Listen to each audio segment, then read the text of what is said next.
जय भारत जय संविधान। सामने आप देख रहे होंगे हमारी छत पर 5 कलर का रंग वाला झंडा जो है बड़े ही शान से, बड़े ही गर्व से लहरा रहा है। ये 5 कलर का झंडा पंचशील का झंडा कहलाता है और ये झंडा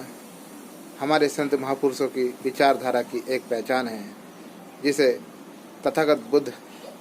ने जो है अपने ज्ञान से, शोहरत से, अपनी बुद्धि से, अपने तर्कों से, अपनी विचारधारा से, अपने पंचशील से, अपने अष्टांगिक मार्ग से इसे भारत को दिया है। साथियों, ये पंचशील का झंडा प्रदर्शित करता है कि भारत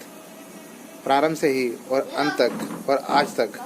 बौद्धमय भारत है, जिसका परिणाम आप देख सकते हैं जब अमेरिका में अभी वर्तमान में भारत के प्रधानमंत्री माननीय नरेंद्र मोदी जी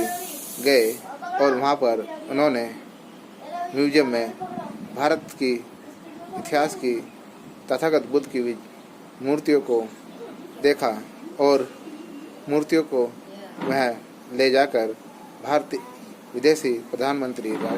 और राष्ट्रपति को देते हैं। तो इसी से अंदाज़ा आप लगा सकते हैं कि भारत की जो परंपरा है वो बौद्धिक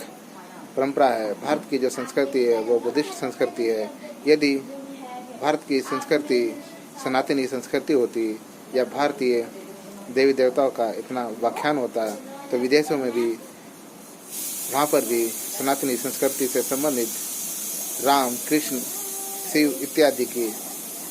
मूर्तियों को म्यूजियम में सजाया होता और उनको आदर्श के रूप में माना जाता है। मगर आज भी हम देख सकते हैं कि भारतीय संस्कृति बौद्धमय संस्कृति है जो तथागत बुद्ध की विचारधारा से प्रबुद्ध है। तो साथियों, तथागत बुद्ध की विचारधारा को समय समय पर संत महापुरुषों ने बहुजन विचारधारा के साथ बहुजन विचार विमर्श के द्वारा भारत की जनता को समता, मानवता, बंधुता, भाईचारे में बांध कर रखा और बौद्धिस्ट विचारधारा में कोई जाति पाति नहीं थी, कोई छोटा बड़ा नहीं था, कोई ऊंच नीच नहीं था। यहाँ पर सब ही सब समान थे। इसीलिए पंचशील का मतलब होता है सभी व्यक्ति समान रूप से अपने जीवन को जीना, सभी व्यक्ति पंचशील के बंध कर अपने जीवन को समानता और मानवता के रूप में जीना। इसीलिए भारत की शान बौद्धिक संस्कृति है, भारत की शान बुद्धिस्ट संस्कृति है और भारत के जितने भी तमाम संत महापुरुष है उन्होंने समय समय पर हम बहुजनों को बुद्धिस्ट विचारधारा से जोड़ने का काम किया है। इसलिए साथियों, आज मेरे इस घर पर भी आप देख सकते हैं कि पंचशील का झंडा शान से लहरा रहा है और जिस पर मुझे गर्व है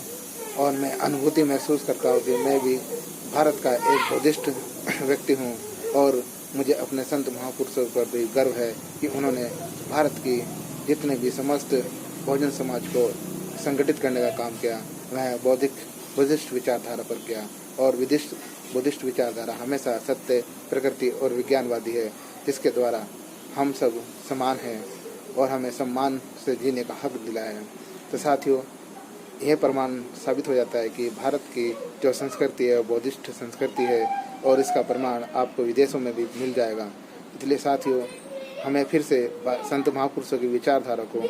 आगे बढ़ाकर फिर से भारत को बौद्धमय भारत बनाना है, फिर से सम्राट अशोक के सपने को साकार करना है, फिर से अम्बेडकर जी के सपने को साकार करना है और फिर से प्रबुद्ध भारत बनाकर फिर से हमें प्रबुद्ध भारत बनाना है। जय भीम, जय भारत, जय संविधान, नमो बुद्धाय।